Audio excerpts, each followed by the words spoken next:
Possibly one of the best moments of the weekend. Bartolo Colon, Mets pitcher Bartolo Colon, who is known for a few things, being a very large person. He's huge, and being one of the oldest people playing baseball right now. Bartolo Colon is I mean, you're not going to mince any words here. Bartolo Colon's a fat guy playing sports, and you don't see that very often.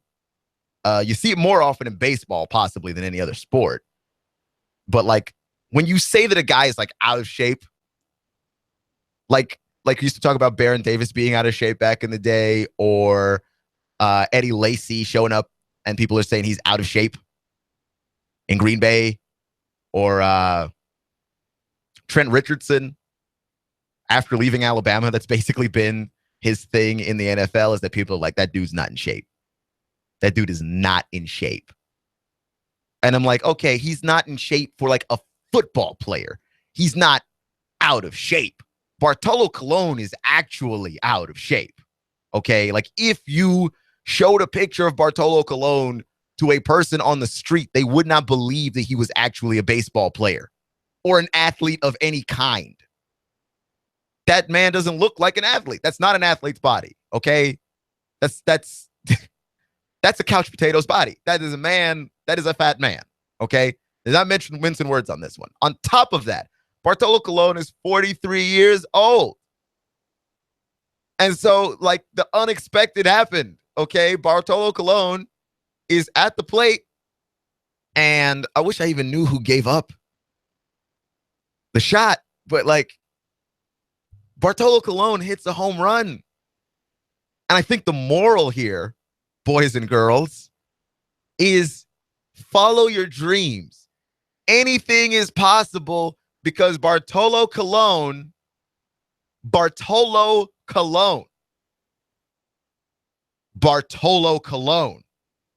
hit a home run at, I can't even guess his weight. I don't know what his weight is, and I don't want to like be mean and like guess some really bad number. But at a very large weight and at a very high number of age, he's 43 years old. He hit his first home run of his career. And people are laughing at this like, okay, we're laughing at Bartolo Colon. I'm like, who pitched in that game? Okay, who pitched in that game? I want to know who pitched in that game, because that's embarrassing. You gave up a home run to 43-year-old, very, very, very overweight and out of shape Bartolo Colon, who, again, is not sports out of shape. He's not Trent Richardson out of shape. Trent Richardson recently like showed a picture where he lost like 35 pounds or something. And I looked at the before and after picture and I was like, I'm not going to lie. If I knew Trent Richardson in person, I would be hard pressed to find where there are 35 pounds that you could shave off of that guy that wasn't already muscle. He's like football out of shape, which is different from baseball out of shape. And Bartolo Colon is the definition of baseball out of shape. In fact, Bartolo Colon is just the definition of just general, regular person out of shape, just out of shape for anybody. Because there's no way you could tell me there's a man that could play baseball and still somehow be in the league collecting a paycheck at that weight and at that age. That's not possible. Here's Bartolo Colon going deep left, going yard. It's unbelievable. Like, good for him, seriously. And he was going around the bases, and he took so long to go around the bases, and he wasn't showing off. That's just how long it took him to get around the bases. He was not trying to rub it in anybody's face. He really can't move that fast. He was going as fast as he possibly could. Okay? It's not a, yeah, I'm going to show off here and rub it in your nose, like, because I was the guy that hit his first home run at 43 years of age. I'm the oldest person to ever do that in the history of the game. Oldest dude to ever get that done. I'm impressed. I'm impressed and disappointed. I want to know who it is. I'm pulling them up right now. Who was pitching yesterday? Because I am so confused.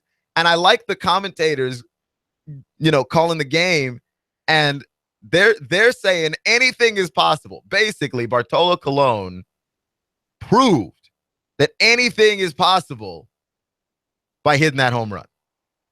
Like that there. Nothing is hard for you to do if Bartolo Colon can hit a home run at the ripe old age of 43 years old and at the weight of a lot.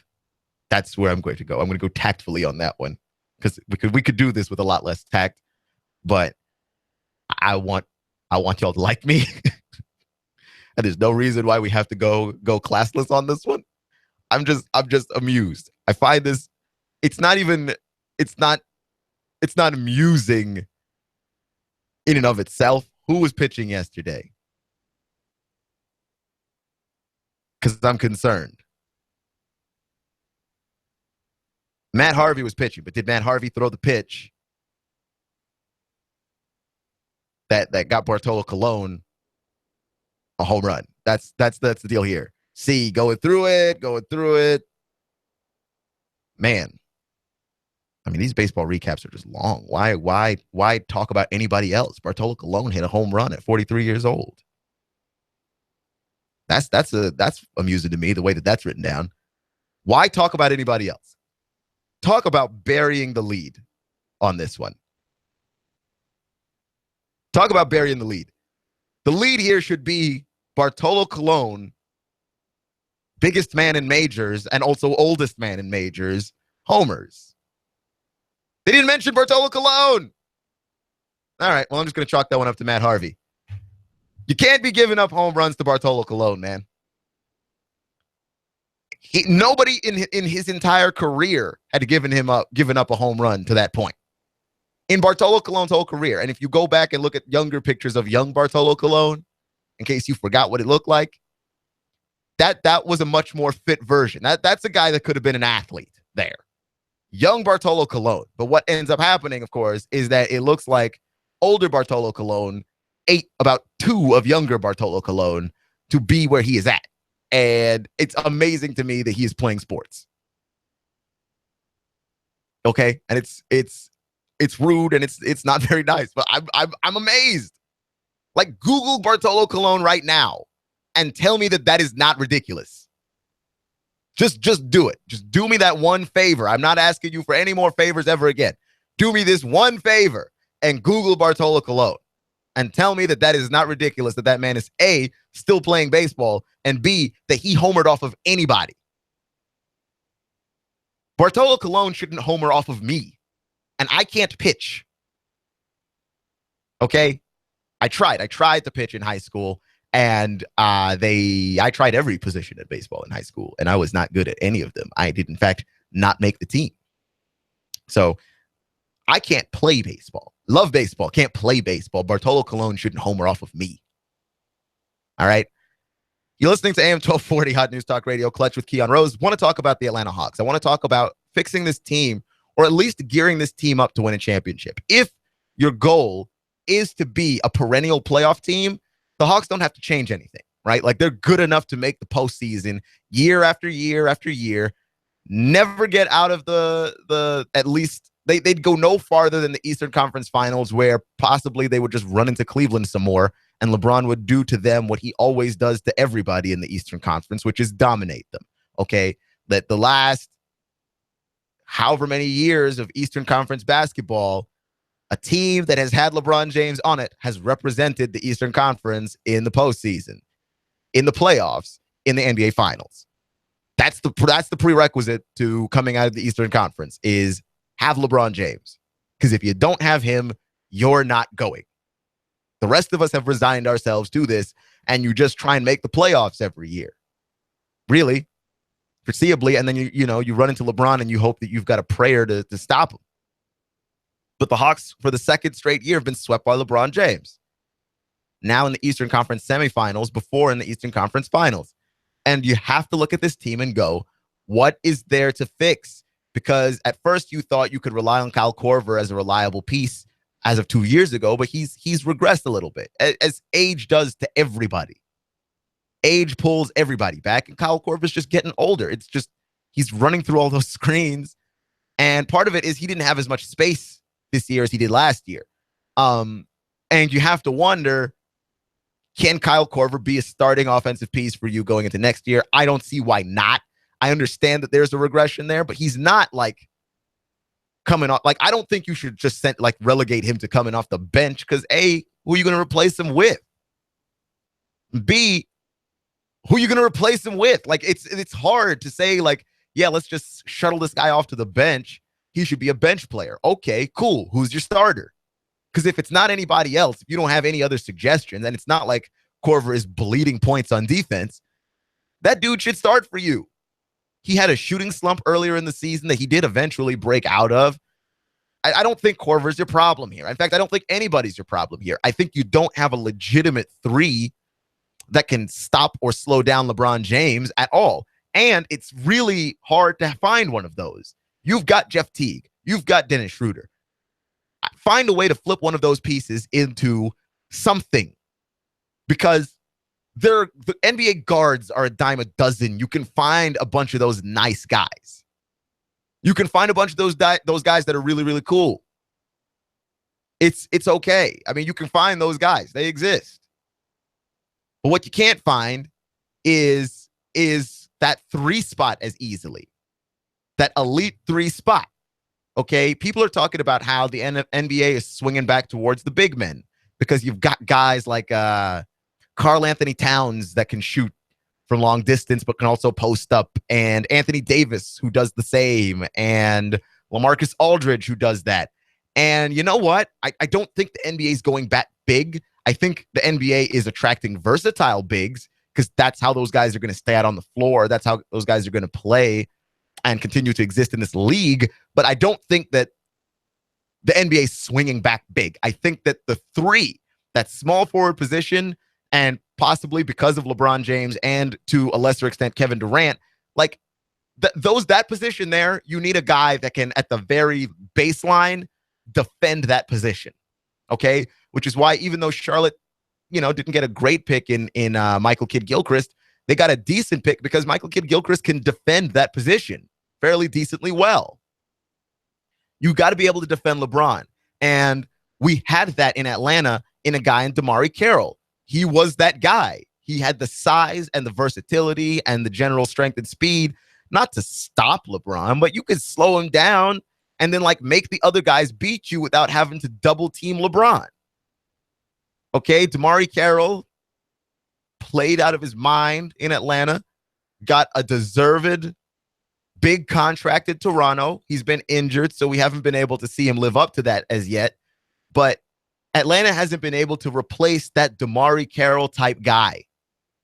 And that's unfortunate for them. They need that. I think they need that. I think that's the piece that they are away.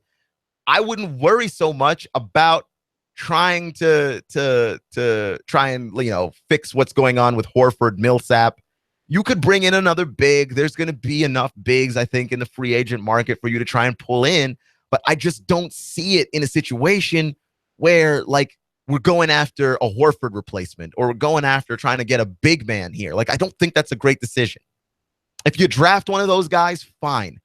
But in free agency, try and target, Jimmy Butler may be a free agent. I try and target a Jimmy Butler who is a big two, who guards LeBron well. Okay? If your goal is to get over the LeBron James hump, at some point you're going to need a guy that can guard LeBron. All right? That to me seems to be the issue. That's the issue of the missing piece, because you've got guard covered. And as far as bigs go, Horford's been great. Millsap's been amazing. What else do you ask for from those guys? Okay, your bench is solid and good. You don't have a guy that plays the three well. Look at the rest of the league. I'm telling you, the league's turning this way. You're going to need a Paul George, a Kevin Durant, a LeBron James, Kawhi Leonard. Those guys are not just capable threes. They're amazing two-way players. And their size allows them to both post up and fire from long distance.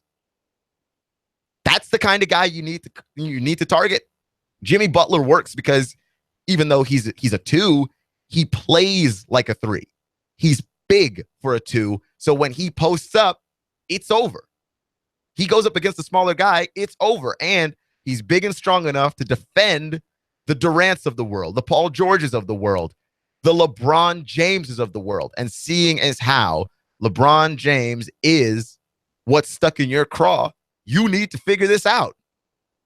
It's got to be a 3, man. So I like listening to Zach Lowe. I think he's absolutely correct on not blowing this team up. You cannot just ship all the pieces out and try and start over from scratch. God knows how long that's going to take. Okay? I mean, I'm a Wizards fan. I got lucky that the team blew up and was able to be fixed almost immediately, but they got really lucky, ended up getting the number 1 overall pick in a year where they really shouldn't have gotten the number 1 overall pick and drafted John Wall. Most other people aren't that lucky. For goodness sakes, look at the Philadelphia 76ers. They've been blowing this team up for years, and they still haven't picked a guy that's the elite guy. They haven't picked a single guy like that, and they've got more chances at it than anybody else in the league. Blowing things up is not a guarantee that that's how that's going to work. I don't want to see the Hawks become the Sixers, man. That would be depressing to me. I really like this team. I really like the direction that they're going in, and they're already super talented and really good. That would just be the most depressing thing that I have seen. You're listening to AM 1240 Hot News Talk Radio, Clutch with Keon Rose. I do have another sports take coming up, but I want to take this quick second to wish all the mothers out there a belated Mother's Day and talk a little bit about my mom, because I love my mom, and I recently graduated finally with a degree. So now I'm not just doing this radio thing for like kicks and giggles. Hopefully this turns into a career of some kind. That's the goal. That's always been the goal. But supporting me through all of that has been my mom. And I can honestly say that I wouldn't be here. I wouldn't have the chance to do any of this without her. My mom is from Guyana, which is a country in South America that is very much like what you think the rest of the Caribbean is. Like the Caribbean islands, if you think of the Bahamas and Jamaica and the people of those islands and that culture, Guyana's got a very similar culture to that. And my parents decided to leave what was familiar to them, come to America, where, graduating from high school in Guyana, graduating from college in Guyana doesn't mean anything over here. Do school all over again, and then work really hard at tough, menial jobs for very little money to give me and my brothers an opportunity at a life that we wouldn't have otherwise had a chance at. And I love you, Mom. I really appreciate everything that you've done for me. I can't pay you back. There's nothing I could do to pay you back. But I've got an opportunity to follow my radio dreams, and I'm on the air, and it's all because of you. So happy Mother's Day, and thanks. You're listening to AM 1240 Hot News Talk Radio, Clutch with Keon Rose. If you haven't thanked your mother in some capacity, what on earth are you waiting for? You definitely dropped the ball on that one. If there are mothers in your life, get out there and get that done, because you just don't know. Just life takes weird turns, and you may not have that chance to say everything that you mean to say. I want to talk about shame culture, because I ran across another story featuring Johnny Manziel, and it was about his high school coach and how his coach is talking about how he doesn't recognize the guy that Johnny Manziel's become. And I understand that. Okay. My thing is, Johnny Manziel is not in the NFL anymore. Why do we keep running out Johnny Manziel stories? I understand that this is a fascinating story arc, and possibly the most fascinating sports story arc since I don't know, Tebow Mania, or before that, Tiger Woods' downfall, which is still an ongoing story arc. But Tiger Woods has taken the year off, but at least Tiger Woods is still like an active member of the PGA. He's still a golfer. The stories that we have with Johnny Manziel that we continue to run out about there, like Johnny Manziel's mugshot. Look at how smug he looked in his mugshot. And then he said, at least I had a shirt on in this one. Like, this is just so gossip garbage. It makes my stomach turn. I can't understand this need to continually run out there again and again and again. Johnny Manziel this, Johnny Manziel that. Like, we just get off on shaming the guy and making the guy smaller and smaller and smaller and weirder and more ridiculous. We understand that he is sabotaging his NFL career by his actions. I don't think that that's something that's up for debate. So the only purpose of running these stories out here is to make Johnny Manziel look and feel bad. That's the only other reason, because it's not to inform the public. Johnny Manziel's out of control. In other news, sky, blue. Yes, we got that. What is the purpose of running out all of these stories, except that we like to make people feel small? People with celebrity, we really love to make feel small, right? All those celebrity divorces, you see the trashy magazines in the grocery store line. Like people with real lives, they're going through divorces, and all of this stuff is getting reported because we can't wait to see what happens next. People who have money, people who have fame, people who have celebrity, we like to watch them fall. We like to watch it when they screw up. Like we like it when Kanye West isn't really watching where he's going and he walks into a stop sign. This could happen to anybody. And it's funny when it happens to everybody. But it's more funny when it happens to Kanye West. Because we just like to watch him fail. And it's that to me is crazy. Okay? And this isn't like an Aaron Andrews thing where Aaron Andrews like went off on a garage person, parking garage person, and they took her car and she just went off on this person and just, said a bunch of stuff that wasn't necessary about their level of education and how far they're going in life. Like, come on, Aaron, that's not cool to say. And like, I'll go after that person because they're famous and they're using their fame to belittle others. But we can't use our anonymity and the fact that there are more of us non-celebrities to belittle celebrities. Johnny Manziel has a problem. And if you're not writing a story that helps Johnny Manziel overcome his problem, you're part of the problem. Forget you're part of the problem. And I refuse to be part of the problem. Every time I see another Johnny Manziel story, I'm going to look up and say, Johnny Manziel's got a problem. Let's stop talking about the latest in Johnny Manziel world, in Johnny world. It's entertainment for you all. It's real life for him. Like, I'm listening to Phillip Rivers say to Johnny Manziel, get help. I wish people had told me that early enough in my career that I could have done something about it. I said Phillip Rivers, didn't I? I meant Ryan Leaf. Wrong Chargers quarterback. Wrong Chargers quarterback. Ryan Leaf say that. I mean, can we focus on something about getting Johnny Manziel some help and not every wild and crazy new thing that he does we gossip about like a bunch of children? It's ridiculous. Thanks for joining me on Clutch with Keon Rose today. Thank you for giving me just a small slice of your day. You know that I appreciate you. I'll see you all tomorrow. Remember, it's not how you start, it's how you finish. Stay clutch.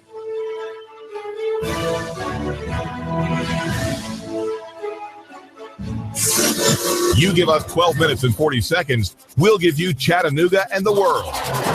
News Talk 1240. Shake, shake, shake it.